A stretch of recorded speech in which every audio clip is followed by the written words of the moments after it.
The American Pregnancy Association defines infertility as a condition of the reproductive system that prevents the conception of children. It affects approximately 10 to 15% of couples throughout the United States. The diagnosis of infertility is usually given to couples who have been attempting to conceive for at least 1 year without success. Families who are infertile experience a wide range of emotional and psychological pain, including anxiety, helplessness, and depression. Here is a video of one woman's experience with infertility and the emotions she faced along the way. Hey friends, it's Carissa. Thanks for watching. Let's chat infertility and 5 ways infertility has changed me. Number 5, it has completely changed my perspective. Before infertility, I was so set on things being my way, in my control, in my time. I had a plan and I wanted to stick to that plan. Infertility has completely changed that. It has forced me to be patient. It has forced me to not need to rush into things. It's forcing me to realize that I'm not in control, that I may have this grand, amazing plan, but you know what? It may not always work out the way that I want it to. And it's been a really, really humbling experience going through that. There's always another plan. Number 4, my self-confidence.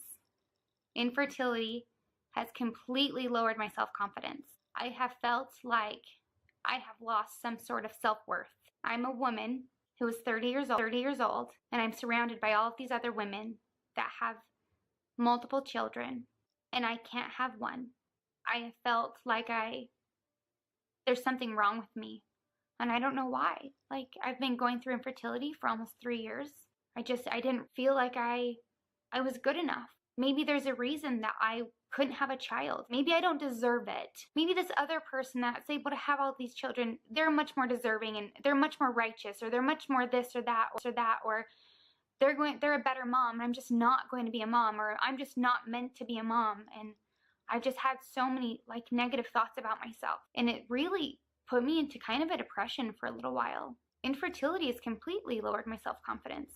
It made me feel embarrassed. It made me kind of want to hide away and want to not really talk about it. I didn't feel like I fit in. It's made it really hard. It's made it hard to want to get out of my comfort zone. It's made me feel like maybe I'm not a good enough wife. I was never able to introduce my baby to my grandparents. And I don't know, I just feel like I'm failing. My self-confidence is totally being crushed from infertility. I'm not able to give my husband the one thing he wants and the one thing he deserves. Due to the high infertility rates, there's a wide range of resources available to help families cope and figure out their next steps. Below shows a map of all the support groups located in the area. This goes to show how common infertility is among women, with women in the East Coast as well as across the United States. In addition to support groups, other resources are available like blogs and books. Some examples of blogs include the Mother Magazine and the National Infertility Association. Some famous books are Taking Charge of Your Fertility by Toni Weschler and Dear God, Why Can't I Have a Baby by Janet Thompson. These resources help women understand that they are not alone and positive outcomes can happen. If you are thinking about moving forward, here are some options including adoption and assisted reproductive technology.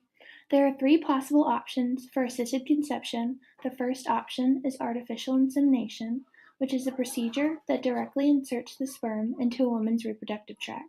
The second option is in vitro fertilization, and this includes removing the eggs from a woman's body, and the sperm is fertilized and implanted back into the uterus. Lastly, there is an option of intracytoplasmic sperm injection, which is a procedure that injects the sperm directly into the egg and then implants it. This video shows an example of a successful IVF story.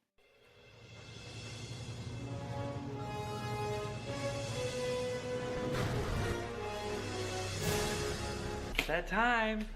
We are on our way. The beeps are distracting. We're gonna see you soon.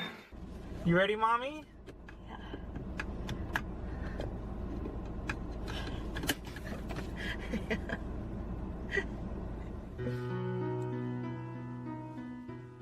They're about to put a little embryo inside of Rebecca. And see the little mass of cells down at the bottom?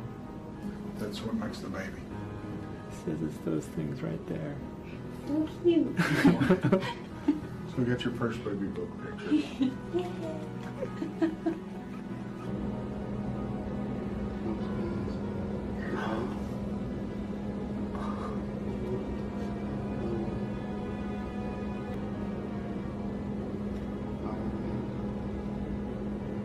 guys see that bright white spot in it? It's a little star. You did awesome. You rocked it. Thank you so much. In addition to these, adoption is also a great possibility. Although costly, many people find adoption a very rewarding experience.